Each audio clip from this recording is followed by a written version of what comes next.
Hello everyone, আশা করছি ভালো আছো, সুস্থ আছো। তোমাদেরকে আজকে দেখাবো ফরম্যাট পেন্টার। তো ফরম্যাট পেন্টারটা কি সেটা একটু এক্সপ্লেইন করি তোমাদের সাথে। সাপোজ আমরা যে কোনো কাজ বারবারে কিন্তু করতে পারি না। যেমন এই যে একটা ব্যাকগ্রাউন্ড, এখানে আমি ব্যাকগ্রাউন্ডটা তৈরি করব, এটার একটা কালার দেবো, পিছনে কালার দেব এবং এটাকে একটু বোল্ড করব। ওকে, লেখাটাকে একটু বোল্ড করব এবং ইতালিক করব।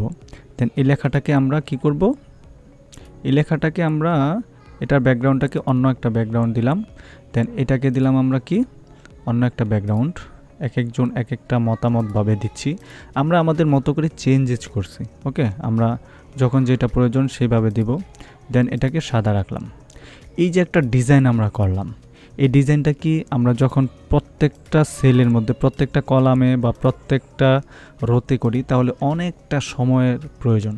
তো সেক্ষেত্রে আমাদের কি করা উচিত? সেক্ষেত্রে আমাদের যেটা করা উচিত, ফরম্যাট পেন্টারের সাহায্য নেওয়া। কীরকম?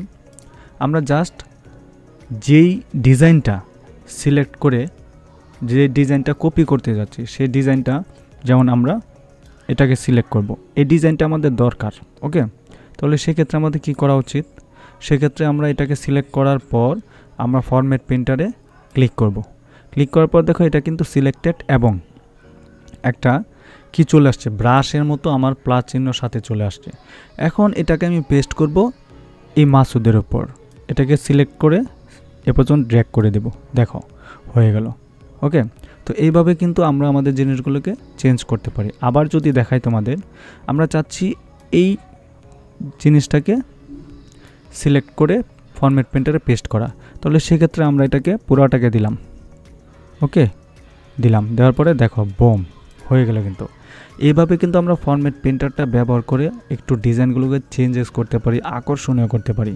তো বন্ধুরা, এইভাবে তোমরা কাজ করতে থাকো। Thank you so much, let's go start it.